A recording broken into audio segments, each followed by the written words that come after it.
Whole lot of NFL fan bases really want their favorite team to trade for Tee Higgins, but that's not going to happen. Let's have a Tee Higgins episode and why he'll be a Bengal for the foreseeable future. You are Locked On Bengals, your daily Cincinnati Bengals podcast, part of the Locked On Podcast Network, your team every day.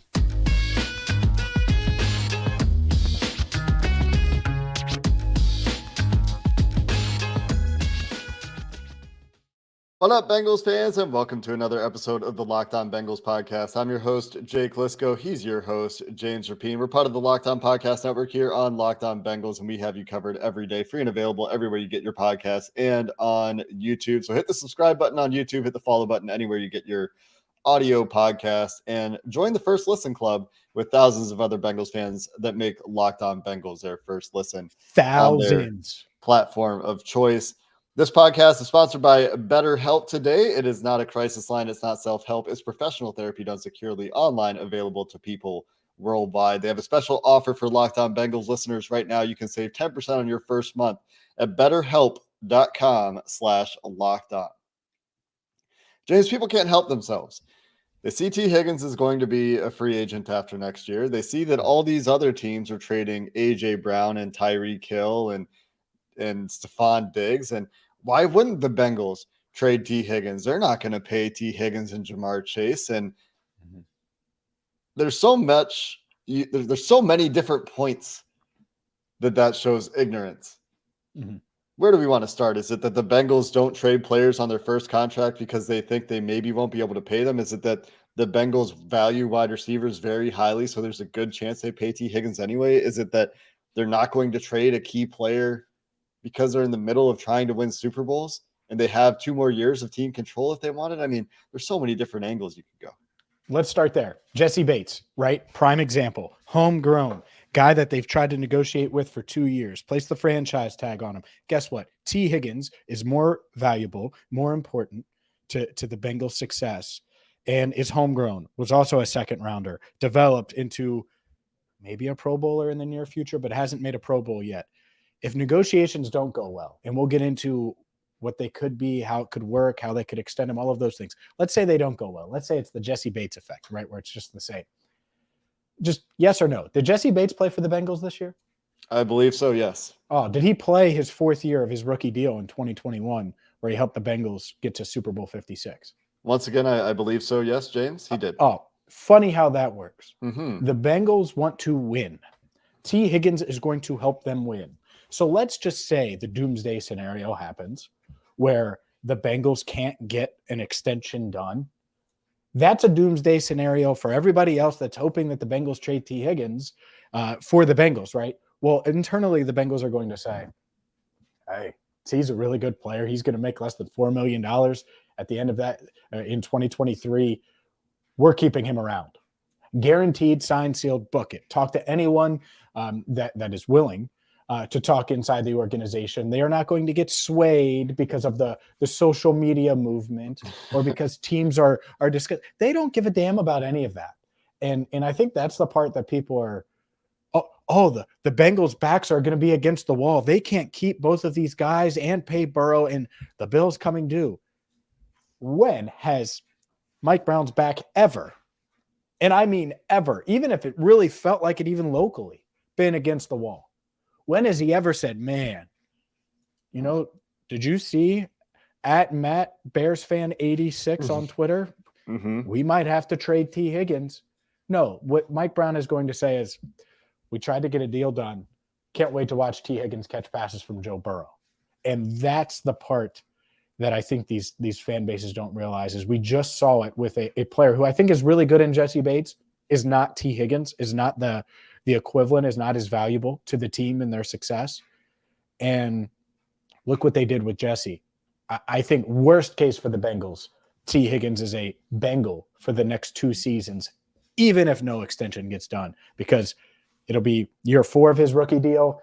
And then, they have a franchise tag they can use. And I think they would certainly use it if they needed to. Yeah, so I 100% agree with you. Obviously, like I listed the 3 key points here. One, you just talked about, have they ever traded a player on his rookie deal because they didn't think they could pay him? No. They've turned Not a valuable down. player. Not a valuable player that they liked. Yeah. You can think about Carson Palmer. Think about Chad Johnson, who they both had huge trade offers for and didn't take him. AJ McCarron. They overvalue their own guys, if anything. If anything, you could be critical that they should have made some of these trades. And maybe that's your point. Maybe your point is that they should trade Tee Higgins. And we'll talk about that as well as to whether or not they should do it. Because some people are saying that. I don't think many well, you know what? Some Bengals fans are saying they should consider it. The thing is, realistically, no team is going to want to pay a price that the Bengals would accept. And that's kind of where the whole thing falls apart. That's another part of this is not only do they not trade players, especially on their first contract, especially when they're valuable, especially when they're cost controlled for another year and team controlled for another 2 years. When, by the way, Tyler Boyd, Jonah Williams, Chidobe Awuzie, DJ Reader, and more players come off the books. And Joe Mixon potentially, we talked about, could be off the books by then, right? From a cap perspective. I think he's as likely as any of those guys. Go ahead. But by 2024, 2025, yeah. Yep. And who knows about La'el Collins as well, right? Like his contract, like Joe Mixon's, becomes easier to get out of the later it goes. So they will have the cap space for it. The franchise tag should be around $25 million that year. And they're trying to win. Joe Burrow's contract isn't going to kick in full until 2025. A lot of their players are still cost controlled. So why would they up and let Tee Higgins go before exhausting every resource they had to them? NFL teams just don't operate this way. This isn't like baseball where, you know, and maybe this is it. Maybe this is like Reds fans looking at prospects coming up and looking forward to the Reds trading Hunter Green instead of extending him, right? Because they don't pay their players because that's how the Reds work. That's not how the NFL works. And so that's part of it too. You don't see first contract players getting traded because teams don't think they can pay them when they're in the middle of a contending window very often. The only time it worked was when the NFL just became blind, honestly, to be quite frank, blind to Justin Jefferson. And so the Bills, they trade their first for Stephon Diggs, which they should have done. And wasn't even a first contract. He was on a second contract. And in the Vikings, that's a good point too. He had been there for a little bit. And the Vikings were able to land Justin Jefferson because the Eagles picked Jalen Reagor, right? I mean, everything had to go their way. And that's the only way it worked, or only reason it worked. Well, you already had this guy that's worth a lot. And you're right. The price would be so, like, maybe Justin Jefferson, maybe the Bengals would trade Tee Higgins for Justin Jefferson. I think that's realistic, right? Because of Jefferson. Guess what? The Vikings wouldn't do that. Maybe they would trade him for 4 1s or something crazy. It would be so insane. Like, I don't know if 2 1s would get it done. The Bengals value Tee Higgins, and they want to win next year, and not just win a division. They want to win the Super Bowl. So we should continue this conversation and discuss the roster building element of this. Should they entertain trade offers, be willing to move on from T in hopes of keeping Burrow, Chase, and maybe some of those defensive players you mentioned around longer? We'll dive into that coming up next. This episode is sponsored by BetterHelp Therapy Online. Life doesn't come with a user manual, as we all know. Sometimes things get tough and sometimes things stop working. It's normal to sometimes feel stuck, and therapists are trained to help you figure out the cause of those challenging emotions and learn productive coping skills when you do feel stuck. BetterHelp has connected 3 million people to therapists online. It's convenient, it's secure, it's accessible anywhere because it's 100% online. It's easy to switch your therapist if it's not working for you, and they'll give you a questionnaire to help connect you to the therapist who specializes in what you need to work on. It's the world's largest therapy service that matches, again, millions of people with professionally licensed and vetted therapists, available 100% online. If you're traveling, if you're at home, if you're on the go, they're available to you. Get unstuck with BetterHelp. You can save 10% on your first month at betterhelp.com/lockedon. That's BetterHelp, HELP.com/lockedon. This year at your Super Bowl party, the only thing you need and the only app you need is FanDuel, America's #1 sports book. We're really excited about partnering with FanDuel. And look, if you want to wager on the game, well, you can do so in an app, and it's really easy to use. And you don't have to be some sports betting expert that follows every line. Maybe you just want to get in on some of the prop bets or some over-unders or some different, maybe just straight up money line. Well, you can do all of those things and so much more at FanDuel. The FanDuel Sportsbook app is safe, secure, super easy to use, and best of all, you get paid your winnings instantly.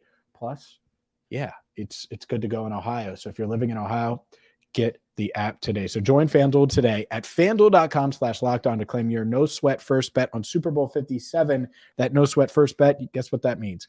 You'll get up to $3,000 back in bonus bets if your first bet doesn't win. Up to $3,000 in bonus bets if that first bet doesn't hit. Again, at FanDuel.com/lockedon, FanDuel.com/lockedon. Make every moment more with FanDuel, official sportsbook partner of the NFL. So should the Bengals trade Tee Higgins, James? I feel like we've already made the case for why they shouldn't. And why they shouldn't is that he and Jamar Chase are two cornerstone pieces of this team. They're both young. They're both cost controlled. They both work really well with Joe Burrow. They're both very important to the offense's success. But why would they trade Tee Higgins?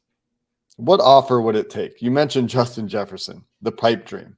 Trade Tee Higgins for Justin Jefferson. Sure. Obviously, you wouldn't be able to do that straight up. Both players Nope. would be very expensive. Justin Jefferson and Jamar Chase are probably going to cost very similar amounts of money. And if you want them to trade Tee Higgins because you don't want them to pay Tee Higgins, well, you probably don't want to pay two wide receivers a combined $60+ million a year.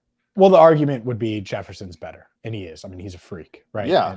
And so there aren't many guys that you'd say are young and better than Higgins in the NFL receiver wise. Obviously, Chase you'd say is one, Jefferson's one. So that's why I use that example. I know it's outlandish, but everyone who wants to trade Tee Higgins doesn't want to take on extra money at wide receiver. So what are we talking about instead? Right? You're looking at the AJ Brown, the Tyreek Hill, the Stephon Diggs deals. Yeah. And is one first enough? Are the Titans happy with that deal as of today? Are the Eagles in Super Bowl 57 because they traded for AJ Brown? That's a big part of it. It's a big part of it. You think the Bengals want to be the Titans or the Eagles? Which one are they thinking about next year in position to be in? That's the math there. And so whether or not they should do it, I think it is an interesting conversation because it's how do you want to build this roster? As of now, the Bengals are really dependent, and we've talked about this a lot, on three receivers. I think they need AT. They need another game changer, a 1A, so to speak, to Jamar Chase. That's just how they're built. That's how they thrive. That's how they win. And Tee Higgins has been great in big games when they've needed him. He's been really good in the playoffs. Think about what he did against the Chiefs last year. Obviously, he had the great touchdown catch against the Chiefs this year, and I'm talking about both AFC title games, what he did in Super Bowl 56. He's been really, really good in big games, and part of that is because if you double Chase, you try to take away Chase, then you have T, and that helps. And so as the Bengals are presently constructed, I think he is really, really valuable and is a cornerstone piece. And the way they've built this roster, it is worth it to pay him versus get younger, get another rookie, because guess what? They need three of these guys. They need a third. And I don't know if Boyd's going to be here long term. And so if you have Chase, if you have T, then you can get a rookie contract in there at that third spot, and you hope to hit that. But if you're trading T, what are you doing? Are you hoping to re-sign Boyd at a value contract as he gets to the wrong side of 30? And then you have to hit the T contract or hit the T pick with a receiver that's going to be as good as him? Or are you saying you're going to replace both guys with rookies or lesser cost options? Well, now you're getting worse in two spots because it's really unrealistic to say, oh, well, we're going to find the next Tee Higgins let's just say it's the 11th pick in the draft from the Titans. I think that's unrealistic in this draft to be able to land a guy that is equal or close to it to Tee Higgins. Especially in this draft. This year's No draft doubt. in particular. No doubt. Here's an idea. Why not go the Tyreek Hill route? The Chiefs extended Tyreek Hill. They got him at a bit of a bargain on his first extension. You're not going to get that with Tee Higgins. But then they traded him. So you had 4 years of cheap rookie deal Tyreek Hill. And then you had a couple years of, relatively affordable Tyreek Hill. Cap hits of about 18 and 16 million in those 2 years for the Chiefs, 2020 and 2021. And then he wanted a bigger deal, and then they traded him. And they got a haul, and they saved a bunch of money, which they could allocate elsewhere as a result, right? So, we talked about this plan. He's cost controlled for another year. You can franchise tag him. They can franchise him and trade him if they wanted to. And some people are like, oh, he won't play on the franchise tag, which is ridiculous. We see the players, honestly, they just play on the franchise tag. You passing up that kind of money? $25 million? No. Nope. The answer is no. No. And I wouldn't either, by the way. You want me to come catch passes and get crushed? I would get crushed. I'll do it for $25 million right now. It doesn't make sense for anyone to not play on the franchise tag. We can debate the merits of the franchise tag for sure and how it's bad for players or good for players or whatever you think is probably bad for players, but players are going to play on it. So there's these paths forward that involve Tee Higgins playing for the team next year for sure. Like no questions asked. That doesn't even enter my mind. If you were to trade him with a year of affordability left on his deal, then I think you are talking about a price nobody's going to be willing to pay, because the surplus value you get from Tee Higgins this year versus trading him next year when his contract he's on the tag or extended is much higher. Like that does have an impact on things. What would it take for you to, like, if the Bengals announced the Tee Higgins deal right now, right? Like, let's just say Schefter just breaks in as we're recording this and we have to scrap everything we just said.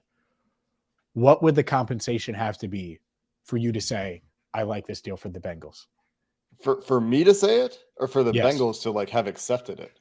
For you to say it, for you to say, I think the Bengals are going to be better with this deal.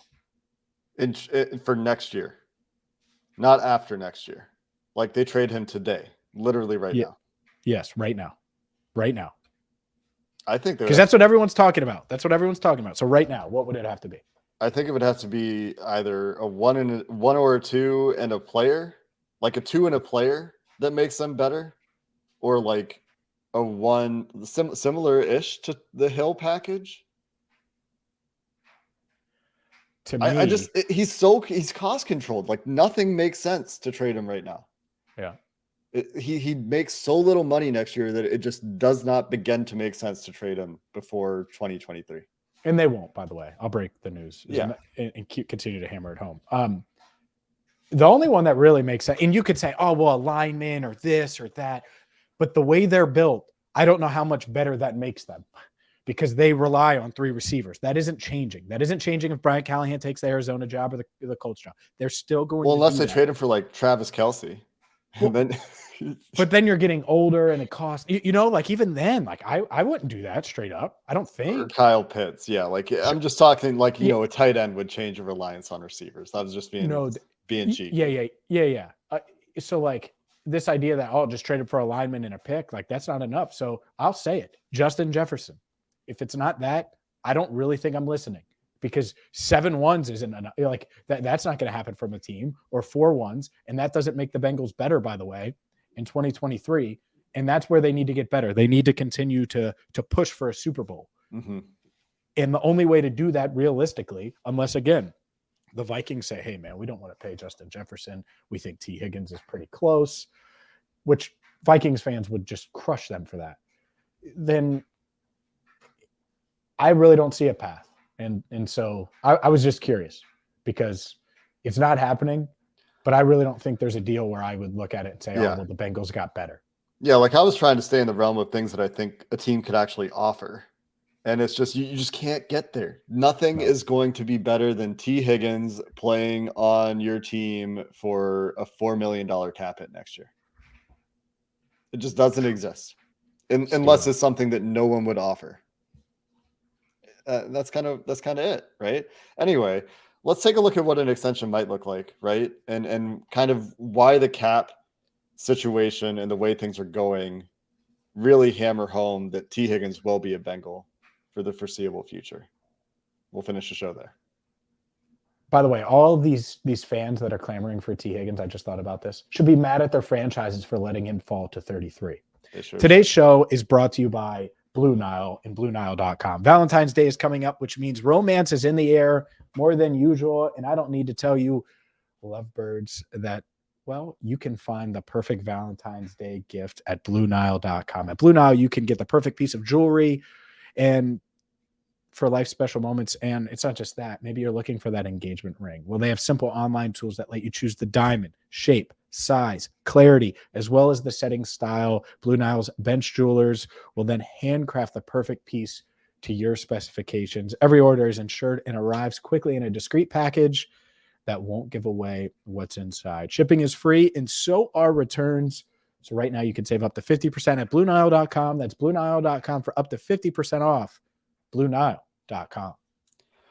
So when you look at contracts to compare to Tee Higgins, wide receivers who have comparable production, guys that might be similar models for a Bengals extension. You mentioned DK Metcalf before we started recording, James, and there's some similarities there. Yeah, that was someone that people mentioned online for sure. From a productivity perspective, there for sure some similarities there.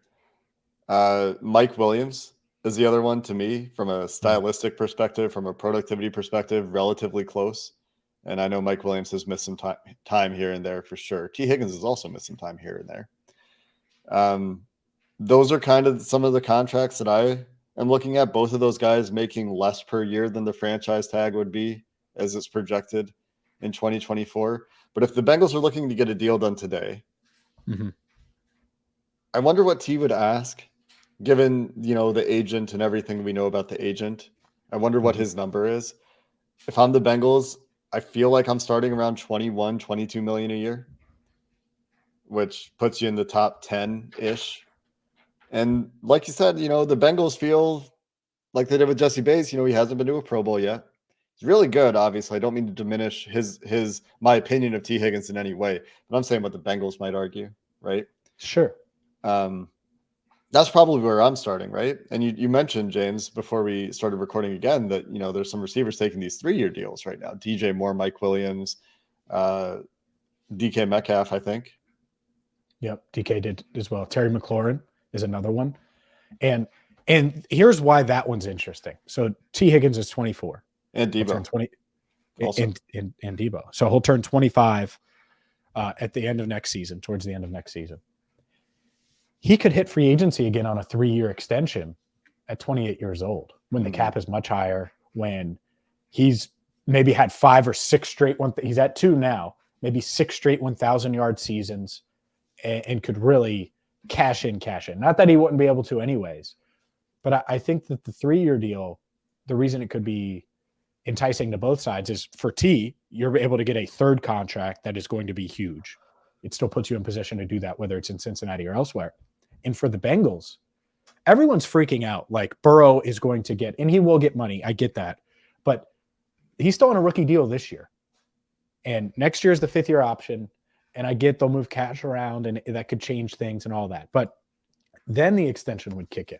So the extension won't kick in until 2025.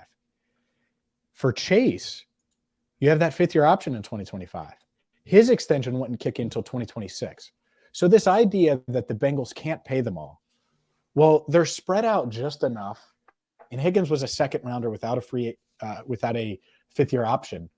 It's spread out just enough to where there's a real shot where you're maybe only paying the 3 of them huge money for 1 season, which you could do for 1 season. And that doesn't mess up how you're constructed or impacting that. And so the 3-year deal might make a lot of sense for both sides. And we'll see if that's a route that Tee Higgins is willing to go. By the way, what a place to be in. I get it. It's Jamar Chase's shadow or whatever you want to say there.